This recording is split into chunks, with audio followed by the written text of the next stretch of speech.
Rodolfo Franco presenta Diálogo Franco. Porque la noticia hay que analizarla, encontrando las diferentes versiones en un diálogo franco, con el periodista y analista político Rodolfo Franco. Y si lo dice Rodolfo Franco, es porque es cierto.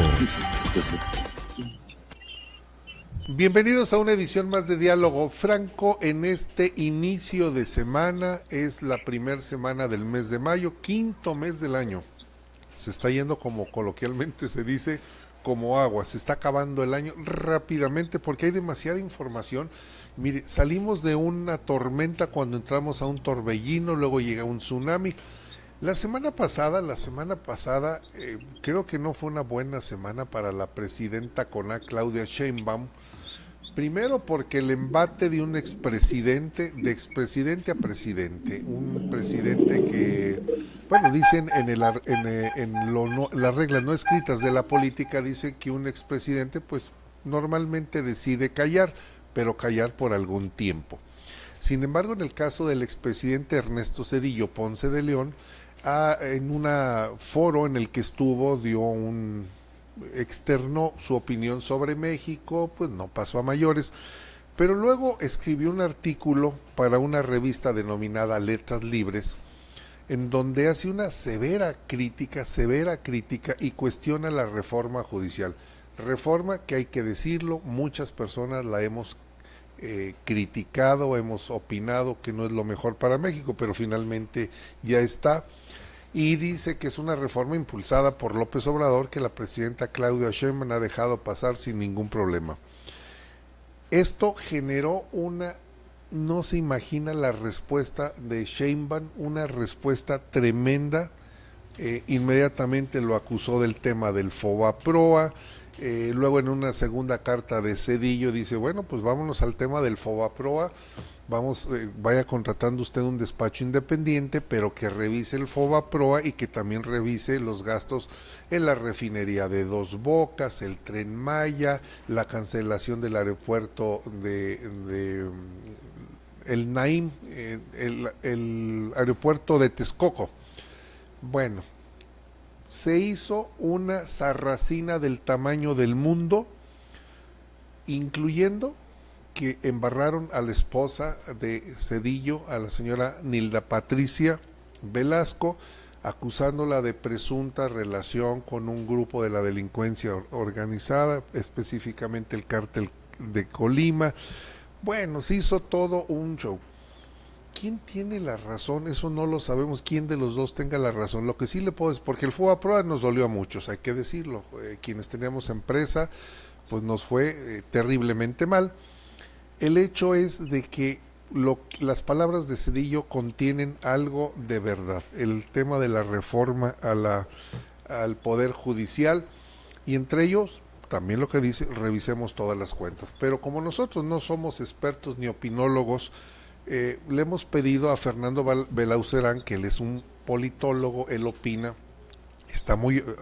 opina frecuentemente, está en diferentes espacios informativos, opinando en sus propias cuentas, en sus redes sociales, y le hemos pedido a Fernando Belaucerán que nos tome la llamada para que nos dé su punto de vista con relación a este sainete que acaba de suceder. Y qué decir del de Trump, donde le pide también a la presidenta que mande al ejército, que le permita entrar al ejército norteamericano a combatir la delincuencia organizada. Se le juntó todo a la señora Sheinbaum. Fernando, ¿cómo estás? Muy buenos días. Muy buenos días, Rodolfo, encantado de estar contigo, con tu auditorio. Gracias. Pues tiene razón, fue una semana muy intensa para Claudia Sheinbaum, sí, sin pero duda. La verdad es que en el primer tema que dices le acabó dando la razón a Ernesto Zedillo. Lo que dijo Ernesto Zedillo es que López Obrador había matado la democracia para establecer un estado policíaco con la complicidad de Claudia Sheinbaum, así de contundente. Y la respuesta del régimen, no ante una opinión expresada en una revista, como tú bien dices, ante un ensayo, Sí. La respuesta del régimen fue contestarlo con todo el aparato Sí. de comunicación, propagandístico, e incluso lo amagaron con investigaciones judiciales. Esa es la respuesta del régimen a un artículo de opinión. Y eso pues, solo pasa en los regímenes autoritarios. Bueno, insisto, hasta lo amagaron con investigaciones judiciales por una grabación verdaderamente absurda, ¿no? Que incluso ya fue desestimada en su momento, que ni parece la voz de Hilda Patricia más. Ubicarla a ella con el narcotráfico, pues es una locura, ¿no? Claro. Verdaderamente delirante. Y bueno, Zedillo lo que dice no es de hecho nuevo. Incluso algunos analistas se preguntan por qué lo dijo hasta ahorita, casi a toro pasado. Ajá. Ya cuando el Poder Judicial pues prácticamente había sucumbido. Antes lo habían dicho otras voces prestigiadas, incluso la Marea Rosa salió a las calles precisamente contra digamos, estas políticas autoritarias del régimen de acabar con la democracia, etcétera. Por eso se llenaron las plazas, las calles, previos a la elección del año pasado, ¿no? Pero lo importante, o sea, el peso que tiene Zedillo es, o lo digo así, es por quien lo dice. Zedillo está en inmejorable posición para decirlo, porque lo que están acabando son con las reformas democráticas que se dieron en su gobierno. Okay. Para decirlo claramente, con Zedillo hubo transición a la democracia. Sí. Con López Obrador hubo restauración autoritaria. Correcto. Y no es casual que Zedillo ponga el tema de la democracia y le den la vuelta y no quieran hablar de la democracia que está, porque evidentemente mientras con Zedillo se pasó a un régimen pluralista con alternancia, aquí estamos viendo que el regreso de la hegemonía de un solo grupo para acabar con las alternancias, y las instituciones que dieron paso a eso, a esa alternancia, las están destruyendo. ¿Por qué Zedillo agarró esa fuerza internacional? Y yo creo que eso es parte del enojo que tienen en el régimen, que los balconen así. Pues porque fue el primer presidente que le entregó la banda a un opositor en 70 años. Sí. Y eso no fue gratuito o fortuito, fue por distintas reformas que las están destruyendo, pero de una manera totalmente distinta. Zedillo acordó con la oposición las reformas. Fueron reformas pluralistas, como dije. Aquí las están echando atrás de manera unilateral. Y además, déjame decirte, de manera claramente ilegítima. Incluso, cuido perfectamente, me hago cargo de mis palabras, hubo un golpismo en México, un acto golpista, institucional, pero golpista al fin. ¿A qué me refiero? A que quienes están modificando el régimen político de manera unilateral lo hacen con una mayoría calificada espuria, que no le dieron los ciudadanos. Ellos tuvieron el 54% de los votos. La transición a la democracia se hizo con uno de sus principios, era ninguna fuerza por sí sola puede cambiar la Constitución. Pues le dieron una sobrerepresentación pisoteando la Constitución que no merecían para que pudieran cambiar la Constitución. Y los que le faltaban en el Senado, pues ya vimos, los corrompieron con el palo y la zanahoria, incluso con amenazas de órdenes de aprehensión, como ha quedado establecido, que fueron retiradas para que, a cambio de que senadores se fueran con el oficialismo. Bueno, con esas espurias mayorías calificadas han hecho estos cambios, y lo podemos ver. ¿Qué se logró con Zedillo? Se logró con Zedillo que el IFE, en ese momento era IFE, fuera autónomo y sus miembros se eligieran pues de consenso. Fue consenso de todas las fuerzas políticas, los miembros del IFE. Pues ¿qué pasó con López Obrador? La verdad es que los últimos 4 consejeros del INE, lo recordarás, se eligieron en una tómbola, ¿no? Sí. Pero con base en quintetas, que impuso un comité que está totalmente partidizado, ¿no? Sí. Era un comité totalmente faccioso del oficialismo, y puso 5 propios. Por ejemplo, ¿quiénes estaban en la quinteta para ser presidenta del INE? Pues puros parientes de la aristocracia obradorista, puros parientes, 4 de 5 al menos. Así y es. entonces, ¿quién quedó del sorteo? Pues una pariente de la aristocracia obradorista. Pues qué sorpresa, ¿no?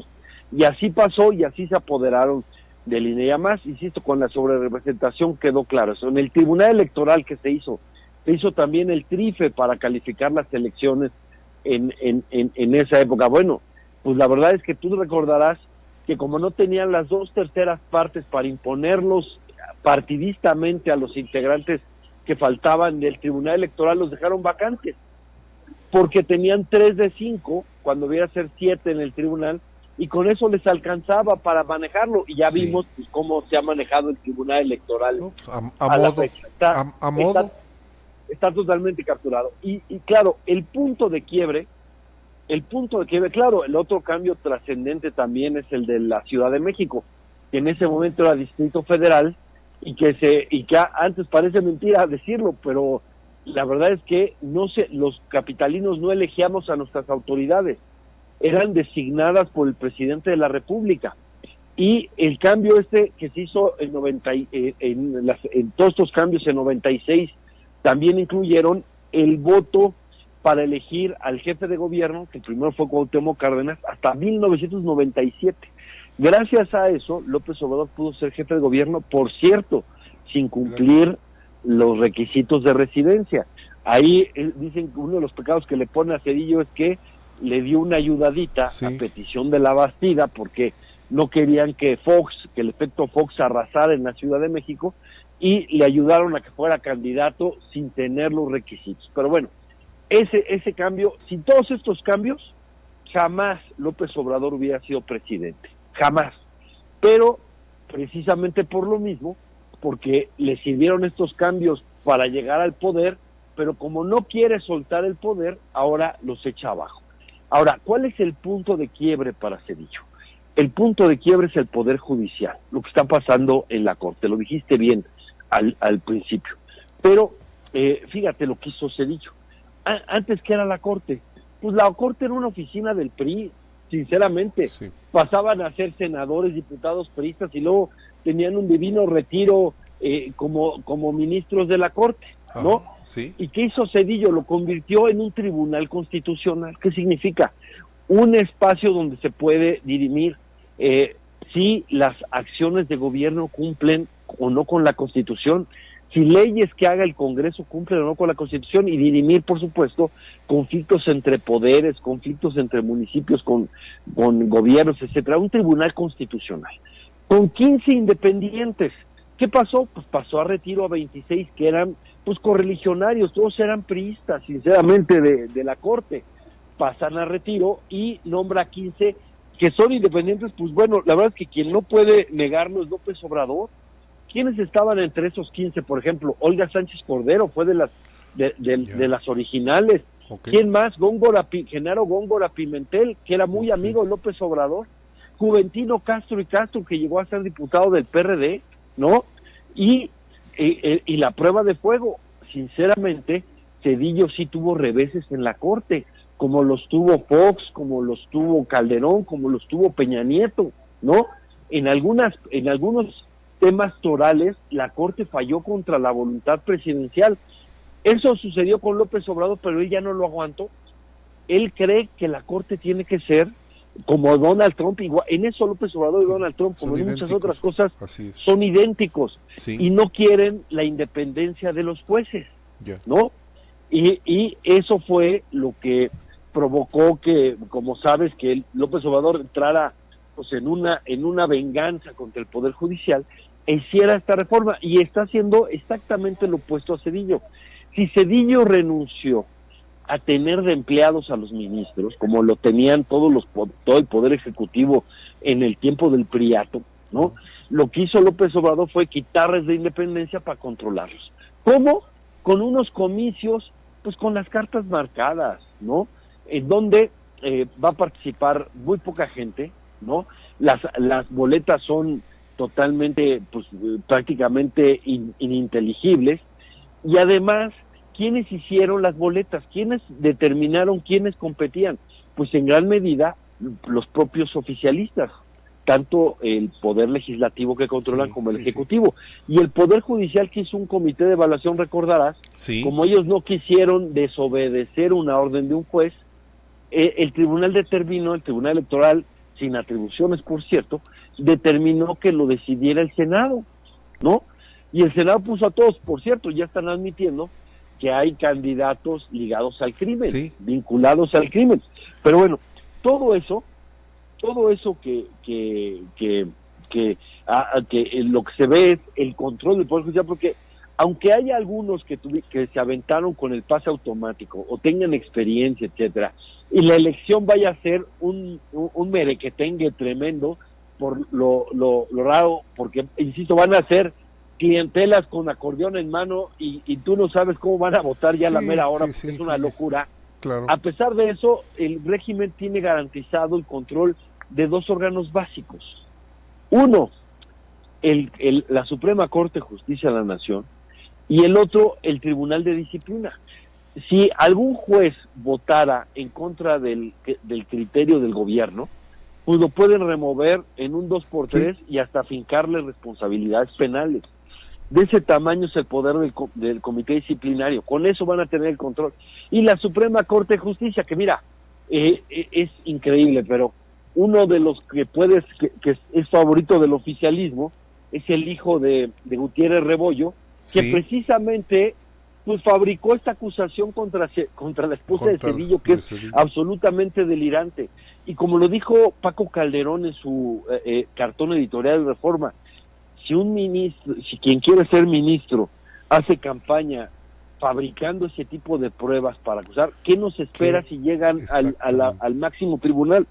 Entonces, y ya sin poder judicial, un poder que vuelve a ser donde el ejecutivo vuelve a controlar al legislativo y al judicial, con el agravante del maximato que tenemos, el militarismo, que sí es digamos algo más novedoso, el grado de poder que tienen los militares, y la prisión preventiva oficiosa, es a donde te detengo y luego averiguo si es verdad la acusación, pues ya estamos al borde, efectivamente, como dice Zedillo, de la tiranía. Y eso es lo que no lo están atacando, lo atacan más por el plano económico, como dice Fobapro, que fue una medida muy polémica, pero ahí también hay alto contraste con López Obrador, porque López Obrador endeudó al país a ese nivel y un poco más incluso, nada más que Zedillo lo hizo para impedir el quebranto bancario, que hubiera sido, imagínate, por supuesto que fue doloroso, sobre todo para quienes tenían deudas con la banca, porque las tasas de interés se dispararon, y rescataron a grandes empresarios y seguramente hubo abusos, pero imagínate qué hubiera sido si se rompe el sistema bancario y la gente pierde sus ahorros.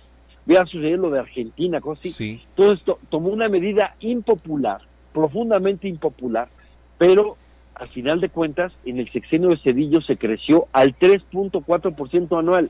Es decir, México salió de la crisis y dejó un país en crecimiento. El último año de Zedillo creo que el crecimiento fue arriba del 5%, ¿no? Y en cambio López Obrador, ¿qué? ¿No? López Obrador encontró un país, pues un crecimiento mayor del 2%. Estados Unidos creció, con Biden creció de manera importante, y en cambio dejó su crecimiento anual promedio en 0.86%, y estamos en las puertas de la recesión. Entonces, López Obrador se endeudó no para la pandemia, para que no para que los empresarios no tuvieran que cerrar, no para que los restauranteros y muchas empresas no tuvieran que cerrar. Mucha gente perdió el empleo y no podía quedarse en casa, por lo tanto, ¿no? En la pandemia para eso no se endeudó. Se endeudó el año electoral con más de 6 billones de pesos. ¿Para qué? Para apuntalar a su candidata y a su partido. Entonces, Zedillo finalmente, con los abusos que se hizo, con la polémica que se hizo, pues pensó en el país. López Obrador pensó en el poder. Y eso me parece que también está saliendo. Y como dice Zedillo, bien dice, se hizo una auditoría al Fobaproa, una auditoría internacional que hizo un auditor canadiense, y ahí están. Y efectivamente se pueden encontrar que hubo seguramente vivales Sí. que se aprovecharon de las cosas, pero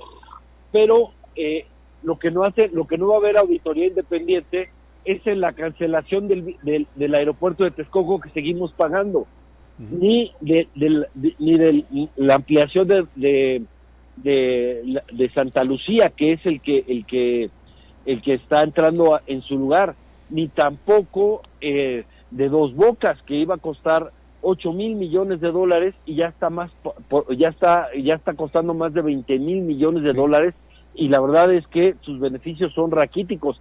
Igual con el Tren Maya, que iba a costar, primero dijeron 130,000 millones de pesos, y ya van más de 500,000 millones de pesos, se le adjudicaron otros 40,000 millones de pesos para este año, y no tiene beneficios. Quizás sí, ahí sí hay beneficios privados, porque aunque haya sido una carga para el erario, hubo quienes hicieron jugosos negocios con estas obras, que fueron pues un barril sin fondo, y ahí sí no hay auditoría, porque estos son muy buenos para acusar a otros, pero muy malos para la autocrítica. Sí, ven la paja en el ojo ajeno y no miran la viga en el propio. Qué excelente análisis acabas de realizar, Fernando Belauzarán. Hay algunos datos que yo no los tenía con respecto al trabajo que realizó el expresidente Zedillo. Creo que todos normalmente nos vamos al tema del FOBAPROA, pero bien lo dices, esa transición democrática se logró gracias a la decisión política de Zedillo, y algo que revelas, que es muy cierto. Zedillo, porque lo he leído en algunas crónicas políticas, Zedillo se hizo como que de la vista gorda para que este señor Andrés Manuel López Obrador, que no cumplía con la residencia en la Ciudad de México, en el entonces Distrito Federal, pudiera convertirse luego, cuando fue CDMX, la Ciudad de México, pudiera convertirse en jefe de gobierno. Fíjate nada más, tremendo ayuda que le brindó. Pero bueno, así es la 4T,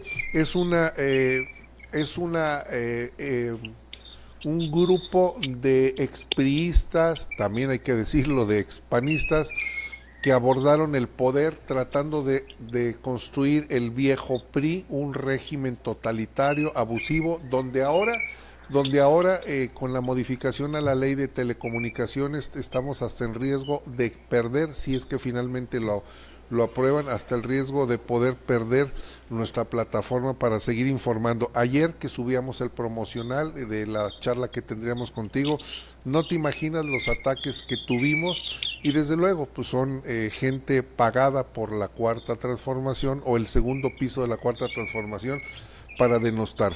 Mira, está al pendiente del programa y envía saludos Guadalupe García, Beatriz Cancino, Virginia López, Chapulín Saltón, Rodolfo Muñoz, Juan Carlos Cerdán, Gonzalo Núñez II dice: un gusto volver a mirar y escuchar buenas noticias con usted, ingeniero. Saludos desde Lázaro Cárdenas, Michoacán. Le enviamos también saludos a Lázaro Cárdenas. Daniel Cabrera al pendiente del programa, Abraham Esparza, José Francisco Tobar Rangel también envía saludos, Sergio Sánchez, y nos dicen que somos de la derecha. En fin, lo que seamos, nuestro trabajo es informar, y en tu caso, Fernando Belauzarán, hacer un análisis objetivo y como debe de ser. Yo quiero siempre basado en datos y en la objetividad, insisto, en la objetividad. Yo quiero agradecerte, Fernando Belauzarán, que nos tome la llamada, y pues nuevamente hacerte la invitación para que en próxima ocasión volvamos a estar en contacto. Creo que hay muchos temas que vienen en puerta. No sé en qué vaya a terminar la petición del señor Donald Trump para que el ejército norteamericano se una a las filas de nuestras fuerzas armadas y combatan al narcotráfico, la ley de telecomunicaciones que se tendrá que resolver próximamente. Hay muchos temas, y si estás dispuesto y nos aceptas en que pues seas generoso con nosotros y en tomarnos la llamada, te lo agradeceríamos muchísimo. Siempre será un gusto, Rodolfo, estar contigo, platicar contigo, hablar con tu auditorio. Estoy a la orden. Y bueno, lo que vemos es que desde el estilo presidencial se replica esta lógica de insultar, descalificar, pero no refutan, no hay argumentos, solamente atacan. Esa es la marca de la casa. Bueno, eso es lo que hacen los regímenes autoritarios y eso lo que nos hace ver es la necesidad de defender la libertad de expresión, porque lo que buscan es intimidar. Esa es la lógica del insulto, de la descalificación, de la calumnia, es intimidar. Pues no hay que dejarnos, estamos en momentos complicados para la libertad de expresión, todas las de la ley de telecomunicaciones, lo que se le llama la ley censura. Y bueno, ese será un momento también delicado y bueno, tenemos que defender la libertad de expresión para mantener programas como el tuyo. Un fuerte abrazo, Rodolfo. Gracias, te envía saludos Lolis de Lira Montañez, que también está al pendiente del programa. Muchísimas gracias, Fernando Belauzarán, un fuerte abrazo y que tengas una excelente semana. Gracias, un fuerte abrazo. Gracias a Fernando Belauzarán, politólogo. Hay datos, creo que son muy relevantes, muy relevantes los comentarios que hace Fernando Belauzarán sobre el trabajo que realizó el expresidente Ernesto Zedillo Ponce de León con respecto a dotar de democracia a nuestro país. Decía el instituto, el IFE, era el Instituto Federal Electoral, lo controlaba el gobierno, después se convirtió en un organismo autónomo, convirtió la ciudad del Distrito Federal, donde el presidente designaba y decía quiénes iban a ser los regentes, y le dio autonomía, y hoy en día se vota por el jefe o la jefa de gobierno, por las alcaldías, o como si fueran los municipios. Le dio, en realidad le dio aires de democracia, porque si usted recuerda, en aquella época pues llegó Vicente Fox Quesada como presidente nacional, presidente de México. Contendió Vicente Fox y ganó por el Partido Acción Nacional, luego lo refrendó Felipe Calderón, después de Felipe Calderón llegó Enrique Peña Nieto, y después de Enrique Peña Nieto pues ya sabemos quién llegó, ya sabe usted quién llegó, y que trata de regresar todas esas luchas que él anduvo en las calles gritando, vociferando, que los órganos autónomos, que la democracia, todo lo hizo para poder llegar, y una vez que llegó dijo va para atrás todo, igual que como era en el régimen del Priato, de ese partido que duró más de 80 años en el poder. En fin, vamos a hacer una brevísima pausa, si usted me lo permite, si me lo permite, hacemos una muy breve pausa, porque en unos minutos va a estar con nosotros el juez Aristóteles Agustín González Velázquez. Él es actualmente juez, pero aspira a ser magistrado de circuito, es decir, un magistrado federal. En estos momentos es juez local, aspira a ser magistrado federal. Entonces, deme unos espacios, unos minutitos en los que llega nuestro invitado. A las 9 de la mañana ya estaremos con el aspirante a magistrado Aristóteles Agustín González Velázquez. Entonces hacemos una brevísima pausa y nos volvemos a reconectar. Saludos a Isaac Hernández, que está al pendiente del programa. Hacemos una brevísima pausa en Diálogo Franco. Así fue como analizamos las diferentes versiones que dieron origen a la noticia en un Diálogo Franco. Lo invitamos a seguir en sintonía de Diálogo Franco con el periodista y analista político Rodolfo Franco. Y si lo dice Rodolfo Franco, es porque es cierto.